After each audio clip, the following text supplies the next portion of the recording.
Greetings. Welcome back to Friday the 13th. As you can see, I've been busy this week interviewing bands. So the next interview for you to watch is Magnus Karlsson's Freefall, who's just released his new album on Frontier Records. It's called Hunt the Flame. It's a fantastic album with some great vocalists. So check it out, metalheads. Please share on Facebook, Twitter, Instagram, and Facebook groups. So leave some comments. Let me know what you think of the interview and the album. Take care, and thanks, Magnus, for the interview. Take care, everybody. Thanks for watching. Hi, how are you? Hey, now I hear it. Hey, How are you doing? I'm fine. How are you? Good. Nice to speak to you. It's been a long time. Yeah, what a cool background you have. Yeah, I've been doing it all week for all the other artists I've been interviewing. Nice. So Looks great. How's things in Sweden? Yeah, it's quite okay. We finally get a little spring here. I was actually in UK last week, and it was a bit warmer than here Where was you? in London. Okay then, Magnus. I'd like to thank you for doing this interview for Friday 13th. I hope you're well. We've actually done an interview before, but it was for many years ago. It was with the Last Tribe. Uh-huh. Well, many years ago. Okay. That was the only time I got to interview you. Many years ago. Is that so? Yeah. Last time we did something with the Last Tribe must been at least 10 years ago. Yeah, I mean, you only did 3 albums, didn't you? I mean, the Ritual, Yeah. Witch's Dance, and then The Uncrowned. I mean, the Witch's Dance was the first album I discovered by you guys, and I thought it was phenomenal. I loved it. Ah, cool. Still a great album. Actually, I have a custom-made patch on my jacket of Last Tribe. Aha, great. Only one in the world. So I'm going to ask you some warm-up questions first, Magnus. As a guitar player, Okay. who inspired you, and what age did you learn to play guitar? I understand you started playing guitar at 10, but what age did you actually pick up your first guitar? Yeah, it was 10, or maybe I got a guitar maybe when I was 8 or 9 or something. But when I was 10, I got my first guitar teacher. But at that time, they only wanted to teach or could teach classical guitar. So I didn't have anyone for a rock guitar or electric guitar.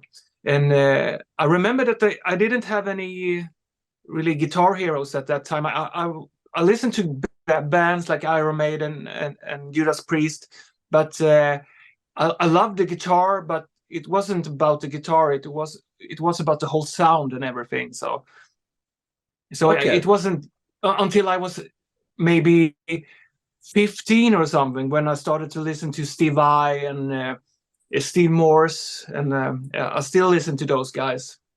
Great guitar players. So what was your first guitar, and do you still own it? No, I don't. I think it was a Western guitar. It was a no. The first guitar was some kind of acoustic, and I think my cousin have it now. I have to ask him. So, and then I got an electric guitar when I was maybe 11 or something, and that was a Western guitar. Yeah. Okay, I remember that, Mike. So, what was the first band that you got into? What were they called? That I played with? Yeah. What was your first band? Was it my a high own school band? band? Was it a high school band or something? Or Yeah, I started really early, tried to start band, right? I only owned my guitar for a couple of months, and then I wanted to start my own band, and we had some strange names, but the first real band that sounded okay enough to do gigs was called Moonlight. and did you record With some friends. did you do any demos? Is anything on YouTube, or is it top secret? No, I think we have some demos, but I don't think it's on YouTube. That's a shame. People want to hear that. It's in a drawer somewhere. Collecting dust. Yeah. Okay, then. So was your first professional band then Last Tribe? Was that the very first one? The first one was actually Midnight Sun, right before Last Tribe, with Jacob Samuel that sings on the new Freefall. Yeah. And Jonas Reingold was the bass player. He hired me. It was a friend on my music school who said, "Yeah, I know a band and they need a fast guitar player." And they asked me, and they said, "Can you play like Yngwie Malmsteen?" And I said, "Nah, not really. I can play more like Steve Vai." So no, we need Yngwie Malmsteen guitar player. So I said, okay, I can give it a try, and then I got the job. So Oh, excellent. I mean, for some reason, why did Last Tribe break up? I mean, you were really successful in my eyes. You did some really good albums, and you just kind of like broke up, and that was it.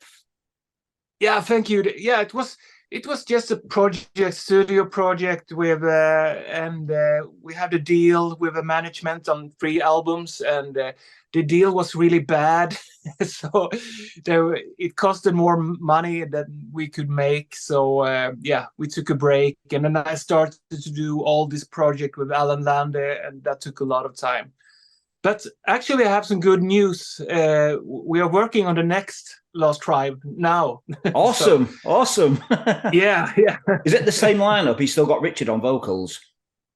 Yeah, Rickard on vocals and Quime on drums. And then I'm not sure if Dick can make it the bass player, because he's playing in Meshuggah nowadays and they are touring a lot. So, yeah, we'll see. I think your band's better than Meshuggah. I think he should come back to you guys. Yeah. I would tell him. So how's this new album going to differ from the first 3 albums? Yeah, that's a bit early to say, I think, because I'm writing right now, and you're talking about Freefall? Yeah, no, the Last Tribe. When you get back together again, do you think it's going to be similar style of music to what you did for the last few albums? A continuation. I wrote a couple of songs, and Rickard heard them, and he likes it, and he will write some lyrics to it. And the stuff I have so far is how can you compare it? It's not so much power metal, maybe but it had some progressive stuff in it, and but maybe I will write some power metal songs too. Awesome. I'm not finished, so it's too early to say. Yeah. I mean, looking at your back catalogue, Magnus, you're the most you're an alcoholic. You're a workaholic, aren't you? Really? I mean, look at all the projects you've done. You're like, you must be the most successful Swedish guitarist that's done so many projects. The list just goes on. Yeah. I don't know if I'm successful, but I really like to write music and play. And if someone asks me and I like the singer and the style, I have trouble to say no. So that's. I mean, if you have the chance to work with guys, Russell Allen and Jordan, and the list goes on, then I just can't say no. So then I take the time and write music. I really have fun when I'm working. I'm just looking at all your lists. You've got like Midnight Sun, you've done Starbreaker with Tony Harnell from TNT. You've got Planet Alliance with my friend Mike Anderson on vocals. You've got Tony Martin. It's like, Jesus, man. It's like, if you had to pick a favorite project, which one would it be? That's so hard to say, because they are special in many different ways. I mean, for me, it was very special when I joined Primal Fear and the first album we did together. And maybe that wasn't the best one, but it was the first one, so it was a big thing. And I'm a big fan of Ralph, and that was really cool. And the same when I got when Tony Martin wanted to sing on Freefall, that was really big for me, because I listened a lot to those Black Sabbath albums with Tony. And he's the best, I think. Him and Deer. Yeah. I mean, yeah, he's so good, and I listened so much to those albums. Nothing wrong with I love Dio and Ozzy too, but for me, Headless Cross came in a time when I was really in the perfect age for that kind of music. And so yeah, for me that was really big. But it's hard to choose. And I mean, Freefall, that's also a very special project, but because it's my own, I don't have to normally I have to think about this, if I write for Annette Olson or whoever it is, that they have to like it too, but now I don't have to care about it. I write my songs and I ask the singers I want, and that's a very cool thing. Just before we talk about the new albums, the Alan Yorn albums, are you going to do anything with those? People are probably wondering if you're going to do another album with Yorn, Lande and Russell Allen. Is it something that could happen? It doesn't seem like that. Now I'm doing with albums with Russell Allen and Annette Olson instead. And last time I talked with John Lande, he wasn't that interested in. He wanted to focus on his solo albums and also Avantasia, and yeah. So, but we never know if he changes his mind. I'm up for it. Okay, I mean, you're about to release the Primal Fear Code Red. I mean, you've been in and out of that band so many times, I can't keep track who's in the band. It's like you and Alex, and then you leave, and somebody else, Tom comes in. It's kind of frustrating, and you know. Yeah. You mean with Primal Fear? Yeah, that's my fault because I have trouble to tour that much, and Primal Fear, it's not my band, so I can't tell the guys, oh, we just can tour, 2 weeks, and then I have to get home. And they were really nice to me because I don't know, they maybe like my songwriting and playing, but they say it's okay, we can take another guitar player on tour, and you play on the album. But now it's Tom and Alex. They are always they did all the tours the last years, and I'm only in the studio, and I'm still doing some writing and playing on the new album, but not so much. So I guess you could call me a session musician in Primal Fear nowadays. Okay, all right then. So we're going to talk about the Freefall. I mean, you've done 3 previous albums. You've got Freefall, you've got Kingdom of Rock, and then We Are the Night. Which one of those albums would you say is your favorite? Do you have a favorite of the previous albums? That's also hard to choose because I think they have different styles. The first one was a bit power metal. The second one, Kingdom of Rock, was more hard rock with Jolene Turner, and more old school. And then We Are the Night was really a bit more power metal again and more progressive. And now the new one is, I would say, more progressive or a bit more modern, maybe. But yeah, I like them all. I like all the singers, and it's hard to compare, really. If I would do a live show with Freefall, I would choose songs from all 4 albums, I think. It'd be great to do a DVD as well with all these singers on stage. That would be cool. We actually discussed it with the Frontiers, the label, but yeah, it's a bit tricky. It'd be a tourbus with about 25 singers. Yeah, with everyone. Yeah, I guess I have to choose, 5 that can handle it. Is it difficult to find all these singers? No, it's not difficult to find them. I mean, it's singers that I really like, and I follow them and listen a lot to them. So then I have emails, I have contact information, and sometimes Frontiers helps me to get in contact then I have. Most of them say, yeah, it sounds cool, but I want to hear the song first. And I think that's great. So they don't, just say yes and want to have the money or something. They want to have some feelings for the song. And I think that's great. Okay, I'm just thinking of 4 singers that I could recommend to you. Ray Alder from Fates Warning. Yeah. Tom from Evergrey. Mm. Devin Graves from the band Psychotic Waltz. And Rob Halford, the god himself. There's 4 cool singers for you. Yeah, really good. Yeah, that Halford, that would be a dream, Okay, then. So we're going to talk about the new album then, Hunt the Flame. Why the title? And did you have any other titles for this album? Yeah, that comes from the song, the first song on the album, and the lyrics are about, hunting something or living a life that maybe are not the right one, or it's a dangerous life, but you don't care. You hunt dangerous stuff. Okay, was it difficult to write all these songs? How long did it take to write all the songs and record the album?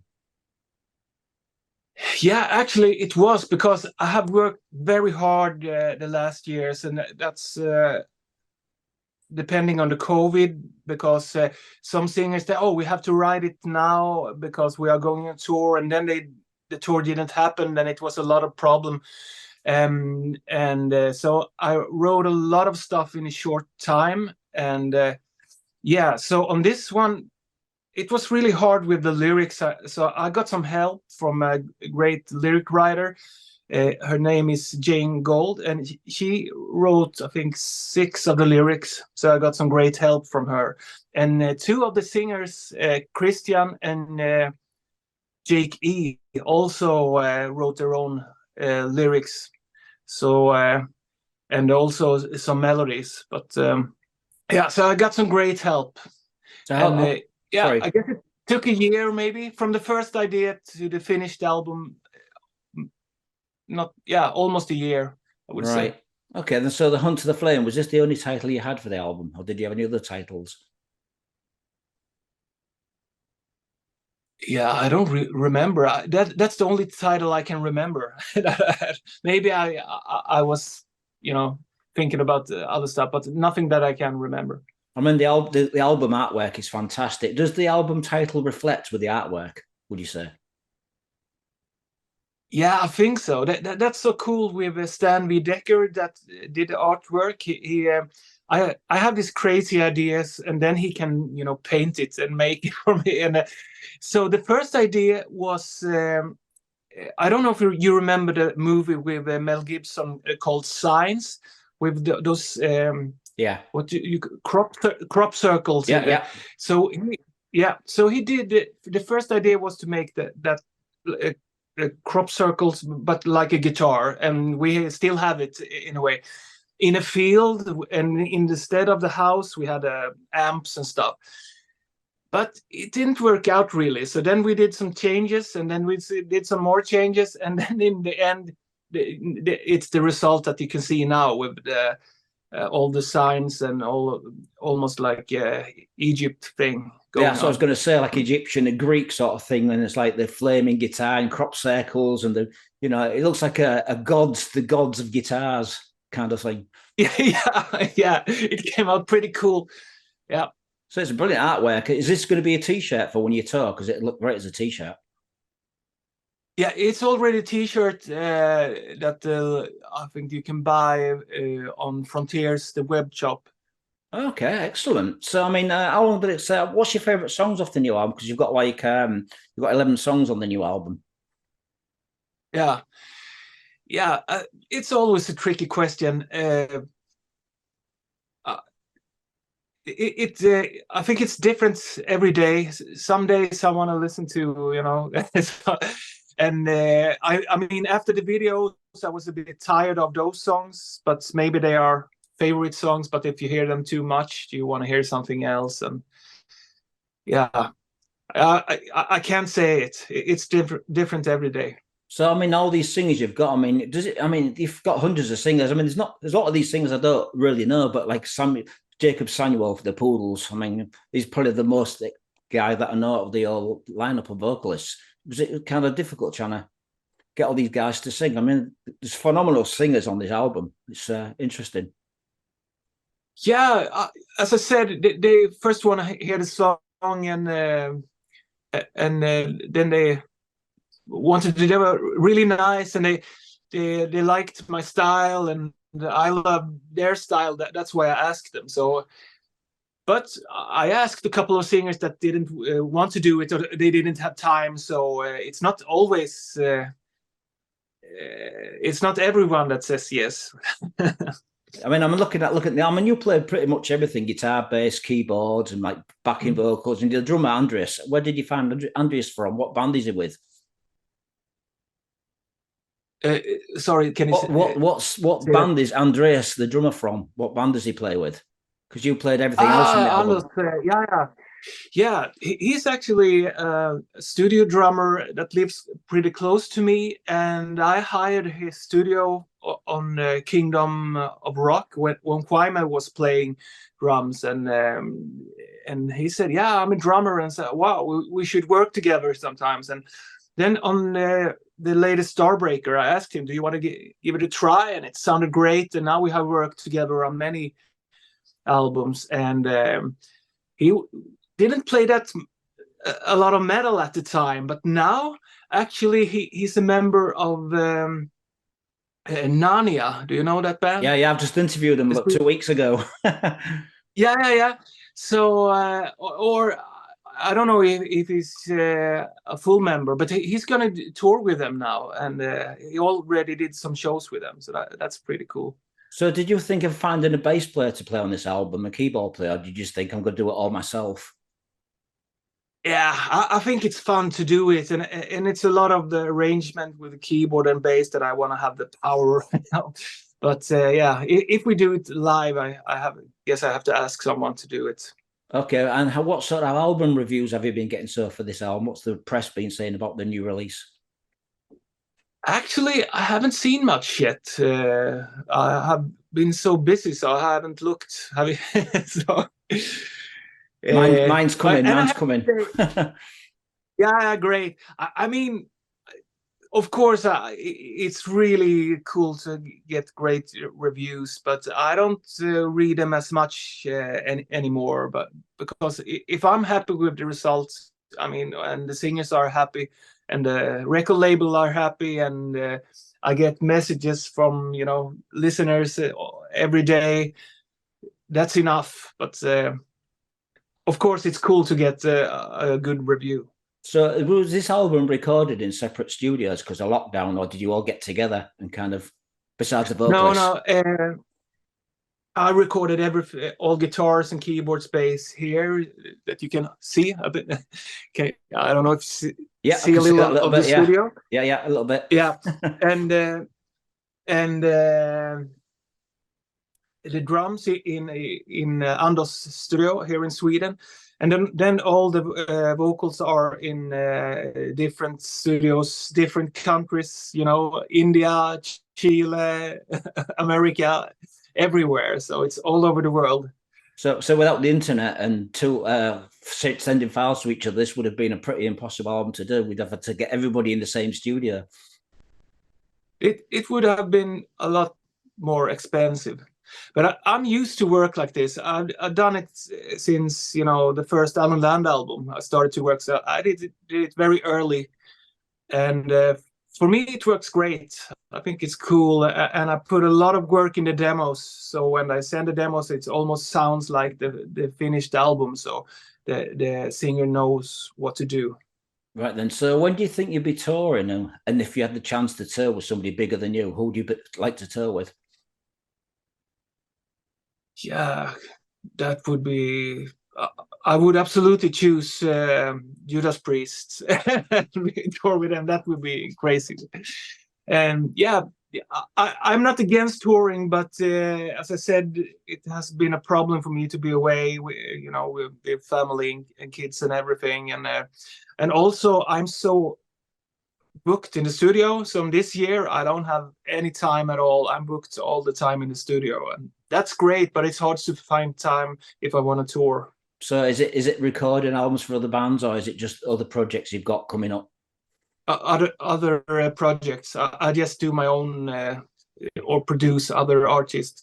Now I'm working on Annette Olsson's next solo album, and the last Tribe album. As I said, we just finished Primal Fear, and then I have the next Ginevra too with Christian. So yeah, it's a lot happening this year.